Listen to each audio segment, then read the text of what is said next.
Hey guys, so before I even start this video, let me say my legal things so that YouTube doesn't take this down.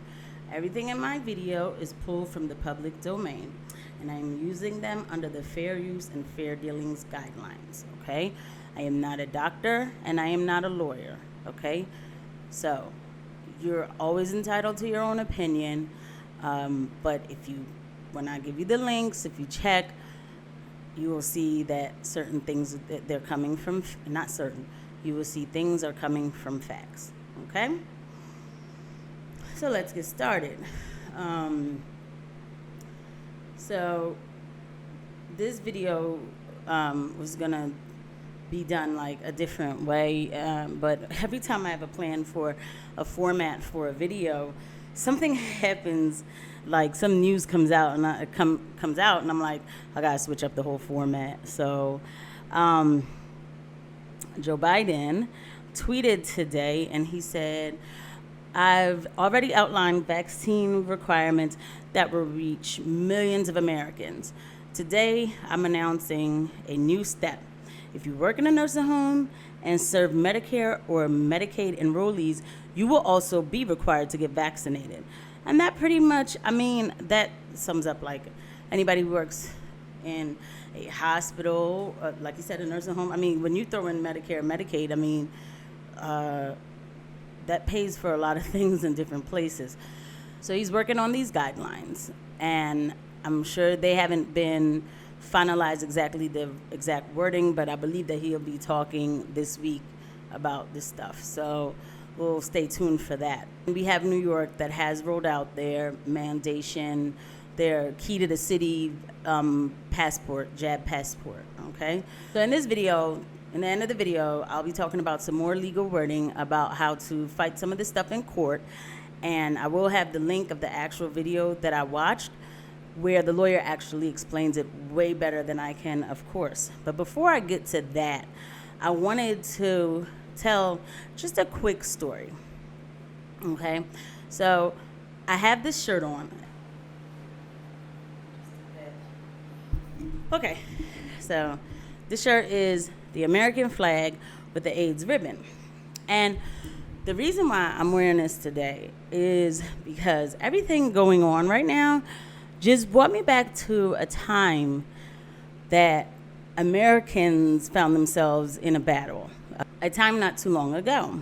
So let's just go back real quick and to like the mid to late 70s, all right? And around that time, everybody was like feeling free, having fun, liberated, just going out to clubs, having a good time, and wanting to just, nobody was thinking about wars as much anymore or protesting, things like that. So everybody just wanted to have fun. Another group of people who felt liberated was the homosexual community back then.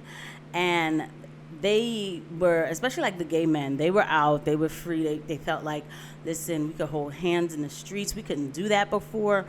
They were like, listen, we're gay and we're here to stay, and that's it. A lot of them kind of migrated over to San Francisco or New York. And it was just a community of, one man explained it in one of the documentaries that I watched. He said it was just a time where it was nothing but beautiful, gorgeous, intelligent men.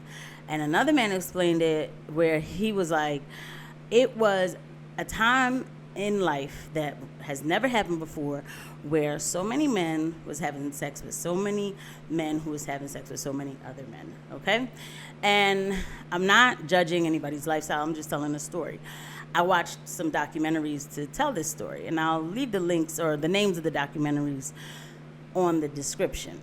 So one guy even said, he was like, when he was 26, he realized that he had slept with many partners. And when somebody hears many partners, you're probably thinking like me, oh wow, he must have slept with like 200, 300, 400. He said he slept with 3,000 men. He had 3,000 partners. Like that is crazy. This just is.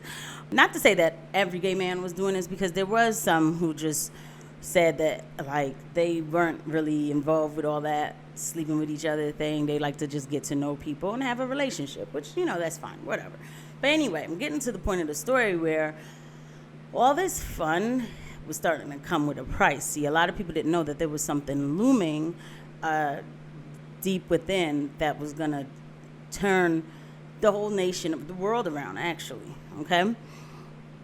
The man who I told you who slept with 3,000 people, he said that he had to realize that he ended up at 26, he had contracted hepatitis A, hepatitis B, hepatitis non-A, non-B, which is hepatitis C, herpes simplex 1, herpes simplex 2. He had also had chlamydia, gonorrhea, shigella, gardialis, unspecified urethritis, CMV, EBV, and venereal warts, okay? And he was HIV positive when he was doing his interview. So obviously this stuff, it comes with a price. And people were seeing in hospitals that a lot of young gay, otherwise healthy, besides like, how many partners they might have had or whatever, which actually back then wasn't that much of a stigma before HIV came on the map. But anyway, these guys were otherwise healthy, going to the gym, things like that. They were coming in with a rare form of cancer called Kaposi sarcoma. And that cancer is like a skin cancer from the Mediterranean, but they noticed that a lot of young gay men was coming in with these lesions all over their bodies, their faces. They were coming in with swollen lymph nodes, fevers, again, like I said, fungal infections, and they were dying as well. They would come in and say, whatever this is, I'm going to beat it, but they wouldn't beat it. They would die in like weeks to like couple months, okay? So something was out here deleting people. And of course, at first they thought it was just the gay community, and they didn't know where it was coming from, to the point where they were testing Crisco, okay? And then they realized also drug users were coming up positive. They realized that it was in different parts of the world, Africa, Haiti, European places, Paris. They also realized hemophiliacs were getting sick and dying as well. And after a lot of discussion, people realized that this was a blood disorder. It wasn't just in the gay community. Sadly, the hemophiliacs were getting infected blood transfused to them, or even somebody who was anemic, anybody who had a blood transfusion, and the blood was infected with HIV. They knew for a year that this blood was infected with HIV, and nobody did anything about it. They waited till the actual test was licensed, the same test that they were using, before they started doing something about it. So that's pretty sad, right? A lot of kids. So basically, HIV was here, and it was anybody could get it.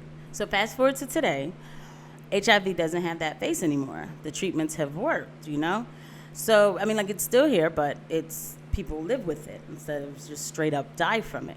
So why do I tell this story? Well, like I said, in the beginning of this endemic, so this worldwide disease, it was first seen in the gay community, to the point where they called it gay cancer, or they called it gay-related immune deficiency disorder, okay? And GRID, that was like the abbreviation. So being as though it was in the gay community, first, people were angry. A lot of people, due to not knowing how you could get this thing, there was a lot of hate, especially towards that community. And then when they realized too also that it was drug users and even hemophiliacs, it didn't matter who you were.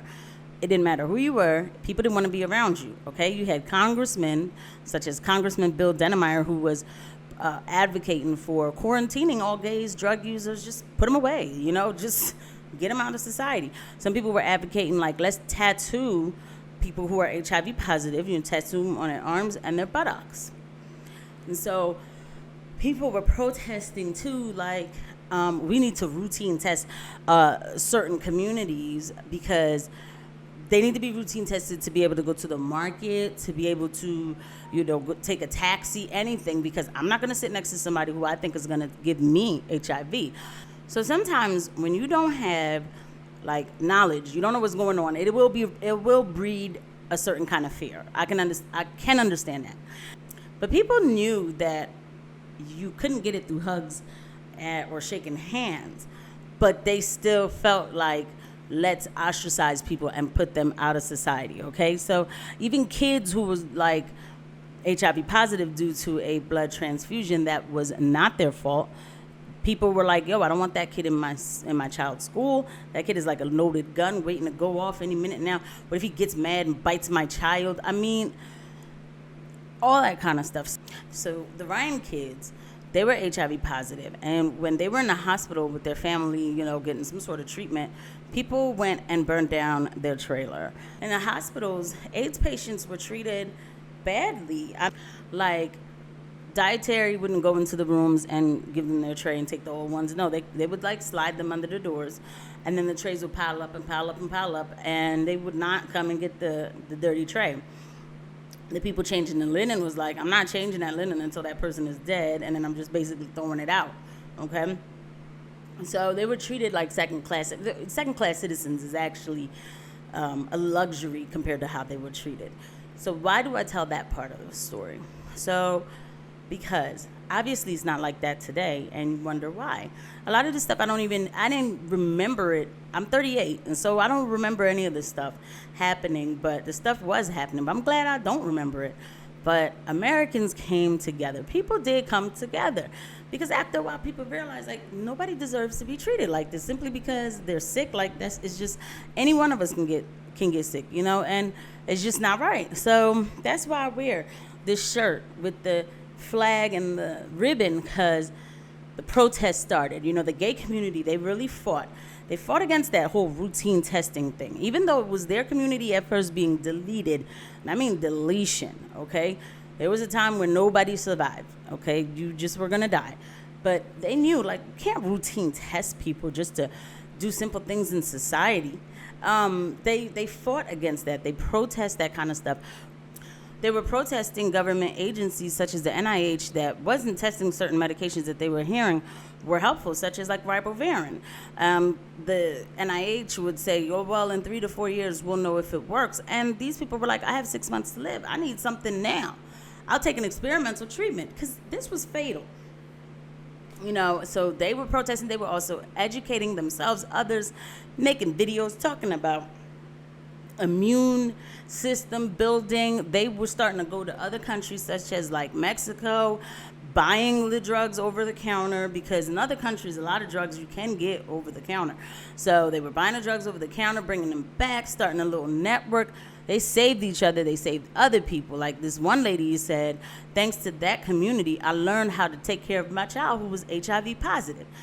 And other people was finally coming in too, like saying like, yeah, this isn't right to treat a group of people who are dying like this, period. Anybody with HIV.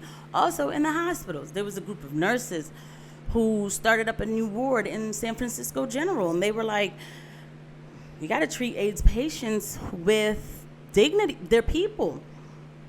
They started hugging the patients, rubbing their backs, putting on lotion.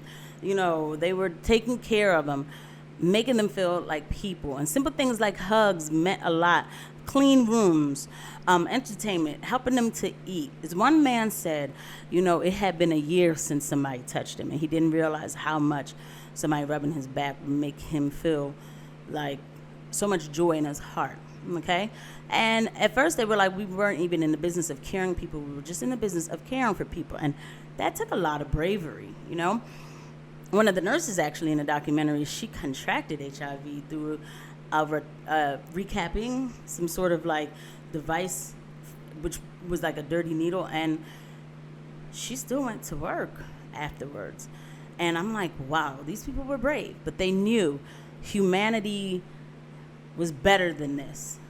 Humanity was better than this, and they had to stand up and make a change. So today, first off, I definitely thank that community, the gay community, for fighting, for protesting, because now we don't have to take a routine HIV test to go to the market or board a plane, and we could have been at that point, and we also learned a lot too, period. We had to compromise and realize like, well, we should take precautions, and things change. Certain ways things are done in the hospital, education, learning. The more and more you get knowledge, the more and more you can fight a situation. And I also want to salute those nurses, because they were definitely brave, and I do find them to be inspirational. Like, those are the real MVPs, okay? Fast forward to today, we have jab mandates coming down the pike fast. Like I said, New York, you need to show your papers in order to go to certain places. And I thought it was just going to be, like I said, I thought it was just going to be going to like the gym or, the Broadway show. And I'm like, all right, well, people probably don't even care about Broadway shows, although this should not be done anyway. Okay. No, if you have a market near your house, a grocery store near your house, but it has in-store dining, like many of us do, you can't go in there without jab papers. So you can't get your groceries. But de Blasio is quoted as saying, we want to make society very difficult for unjabbed to live in. Okay? And people today are calling for the unjabbed, like, not to be able to function in society. We need to, make them not have resistance, make it hard for them. A few people are like, if you don't get the jab and you get COVID, you shouldn't go to the hospital. That is sick and scary that people are thinking like this, okay? With also a jab that, even if you have it, let's make it clear, it protects you from COVID-19 for a little while until those antibodies wane off, but it doesn't protect against SARS-CoV-2, okay? So meaning that it doesn't protect against you catching the virus that gives COVID-19, all right? That's another video. I'm going to get more scientific on another video. But what I'm saying is even jab people can get this and spread it. But if a person doesn't get jabbed, we're quick to say, like, people are quick to say, well, they shouldn't be in society because I don't want to get hurt. But a cruise line of all jab people still came out positive for COVID. So I'm confused. What is the point here? What is the point to allow this segregation to go on? People are rooting for this segregation. People are saying it should be mandated. But why? Let's calm down and look at this logically. This is a respiratory virus that has a 99.98 chance of survival. It is not like HIV, which was fatal, which I probably would have lined up and be like, give me the jab right here, whatever jab you give me right here, okay? So 99.98% survival, respiratory virus. And also, you still can catch it and spread it if you've been jabbed. This one doesn't add up to be mandated to the point of passports. And also in Australia, look up Australia whenever you get a chance. They are pretty much under some sort of martial law. Okay, they can't go outside. The cops are there, the military. New Zealand is getting ready to lock down hard because one person died of COVID. And people think that's a good thing. That's not. It is stripping people away of their basic human rights. Nobody is sitting here like a loaded gun giving out COVID to people. We all can catch it, and we all can spread it. Okay, it's not one group of people who can do this. Anyway, like I said, the mandates are coming down the pike. I use coming down the pike because it's just rolling down. So I looked up some stuff, and I follow he's called vivabarneslaw.locals.com. Okay, and when he explains this stuff, it's so good. A couple things that he said, and like I said, I'm gonna put the link in my description, but maybe this can help some people. Okay, now this is for the New York jab mandates. Okay, which is segregational. People can't go certain places. So under the equal protection claim, you could basically go to like your government and say like there's an impact on, now I don't know, I know you're like, who's gonna go to the government? Listen, when I put the link on, y'all will hear him explain it better. But if somebody is going to protest and fight about this, I'm just giving you some wording.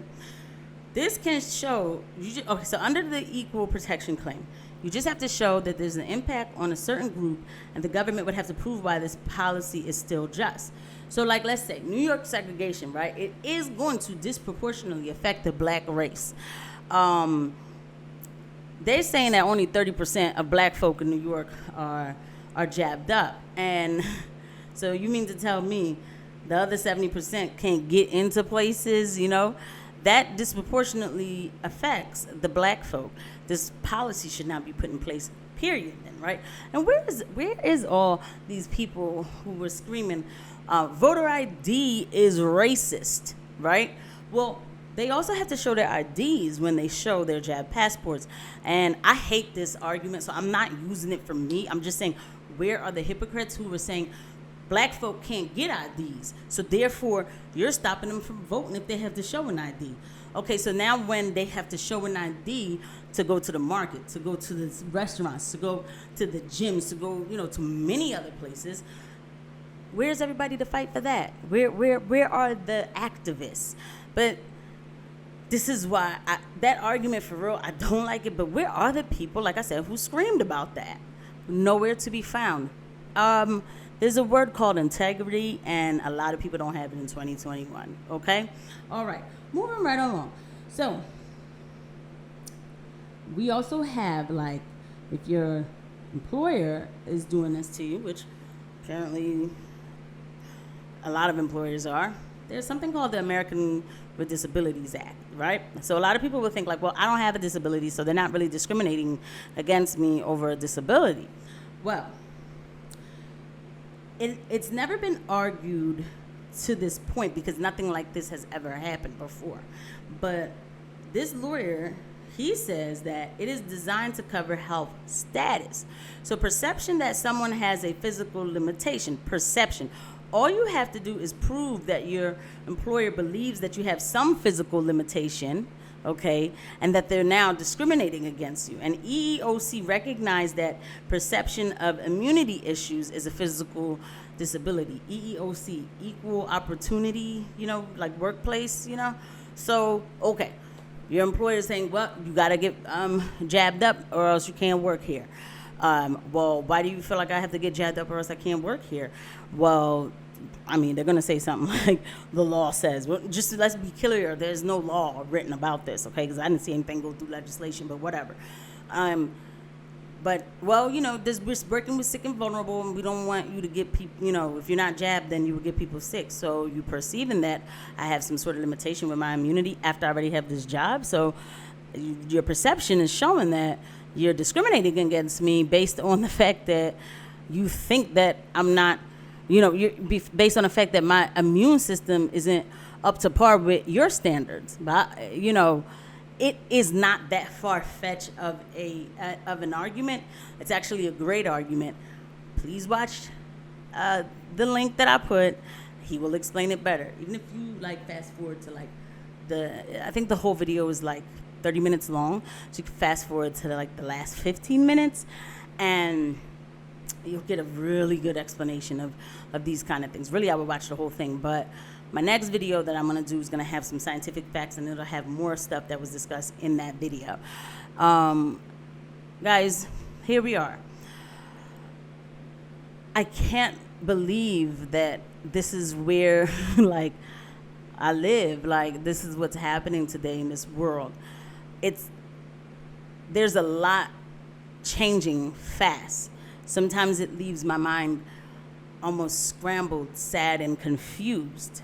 People who I've known all my life would push for me to take a jab that could potentially stop me from getting pregnant if I want to, maybe give me a stroke, all for a respiratory virus. And I have to get personal like that because I want to kind of drive it home how people feel about this, okay? This is not for no reason.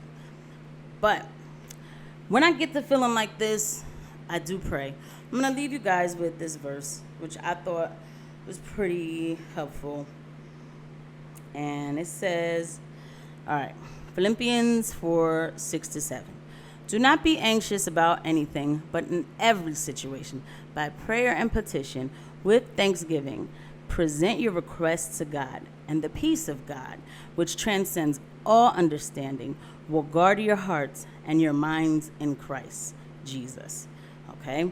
So I'm leaving you with that, because that is the only way for me where I can make sense of it all, is to not try to understand it all and ask God for peace of mind to work through it all. All right? So thank you guys for joining me. And this, I should always say at first in the video, please subscribe. If you made it this far, please subscribe. The more we subscribe, share this video. Even if you don't subscribe, share it. Maybe some of this information can help somebody. I keep saying that. Share, share, share, share, share. I'm not telling people what to do. I'm not telling people you need to stand up and fight. I cannot do that. I can't tell people to do that. But share the video. Maybe something in here can help somebody. I appreciate everybody for watching. I do have faith that this is not how it's going to be forever. And we got this. We're all in this together, and we're all learning, okay? Thank you again. You guys have an awesome night, and until we meet again, all right? Bye.